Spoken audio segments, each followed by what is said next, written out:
cricket, Dan Vittori was here and he gave given us an indication that Australia might enforce the follow-on. So the way the number 10 and 11 batted and how much of a morale booster it has been for the entire team.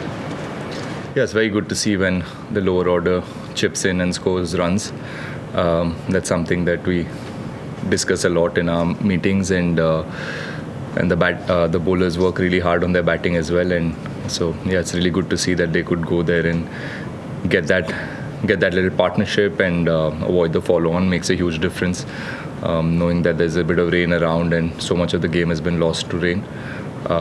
We need to find a way to stay in the game, and I think Akash and Bumrah did that at the end, and so good way to end the day for us. Rahul, first of all, when it was 213 from line, what was the mood in the camp and what you guys were expecting last week and Bumrah the job for you? Yeah, at that stage I was thinking more about going and padding up and trying to go back to bat, probably. You don't know. I mean, I'm not sure if they would have enforced the follow-on, so I was thinking about what I need to do with my batting. But like I said, it's always nice to see your bowlers going out there, scoring some runs. They really put in the work in the nets. They work really hard. And when it mattered today, I'm happy that they could really play some shots and very exciting shots. And it was a great contest at the end, the last half an hour when they batted. That part, not just the runs that they got, just the heart that they showed to keep away the bouncers. There's a lot of pace and bounce in the wicket, so to get behind the ball, defend really well, leave the ball, hit some nice shots is really good. Will give them confidence and will give us as a group a lot of confidence. Just when Akash and Bumrah were closing in on the follow-on, there were a couple of messages sent out. What was, if you could, were you aware of what was the communication from the team to them? Maybe you could share. Yeah, it's very simple that try and get those runs, and you don't have to try and do it with a boundary. You can still knock it around, get those singles, because they spread the field, so the singles were there to be taken. So just to stay a bit more patient, because we saw just before the message went out, Akash tried to, I don't know where he tried to hit it, but he tried to hit a boundary. So just a message to calm it down and see if they can get 5 or 6 singles and get the follow on. Yeah. Talk about how it was so just your approach in those first 15, 20, 30 overs as opposed to your partners. What is it that you did differently from what you obviously partly involved? And how is it that it will progress through the ranks to the top? I think, I'm quite certain that everybody has their own set plans and they're clear with what they need to do. You also need to have a bit of luck as a top order batter. Just a little bit that goes your way. If you can get through those first 10, 15 overs and get a bit of confidence, then you start feeling good and you start enjoying playing with the Kookaburra ball, with the pace and bounce here in Australia. And if you look at all our batters, everyone enjoys playing on fast bouncy wickets. We don't mind it.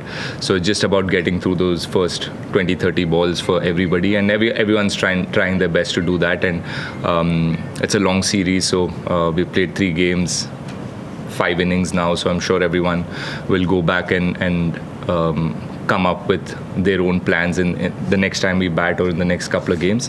I don't think there's anything different. The only thing you can do in the first 30 overs is to tighten up your defense, try and respect that the first 30 overs is the bowler's time, and give them their time, leave balls, try and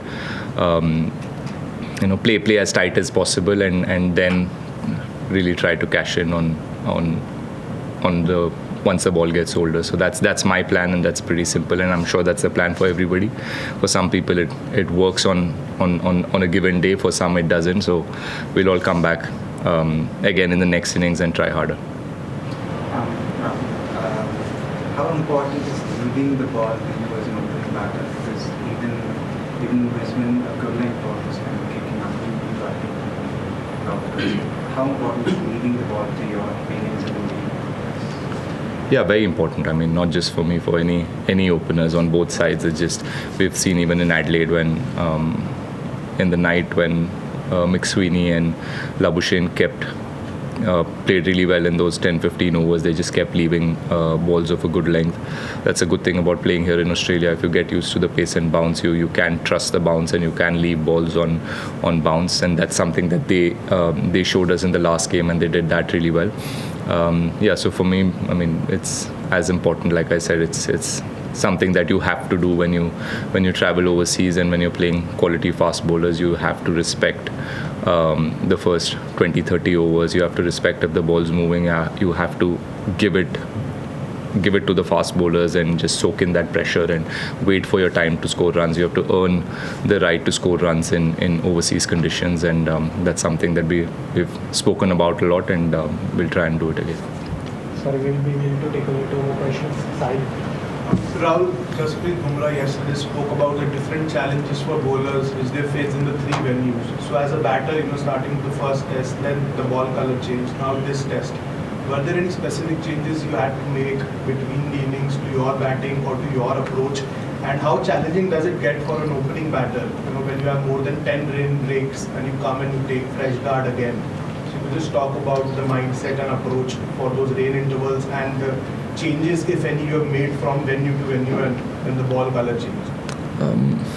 From venue to venue, I mean, not so far at least, because I feel like Perth and Brisbane were quite similar in terms of how much pace and bounce the wickets had. So I've had a pretty simple plan for these 2 grounds. Yes, for the pink ball, I'd mentioned in the press con before the pink ball test that we were finding it a little hard to pick it up from the bowler's hand, and it was getting to you much quicker than the red ball, and there was no visual cue as a batter. You try and see and pick up any cues that you can from how the bowler is holding the ball or which way the seam is pointed. With the pink ball, that wasn't possible. So I really struggled with picking the pink ball. So I tried to, when things are hard like that, you try and see how you can put the pressure back on the bowler.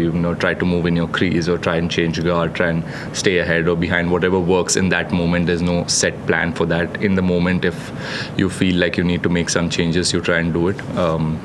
And I did that with the pink ball. But now, once I've come here again, gone back to basics and try and play close to the body, leave balls, the basics. I can't make up anything new and tell you. And rain breaks were very frustrating.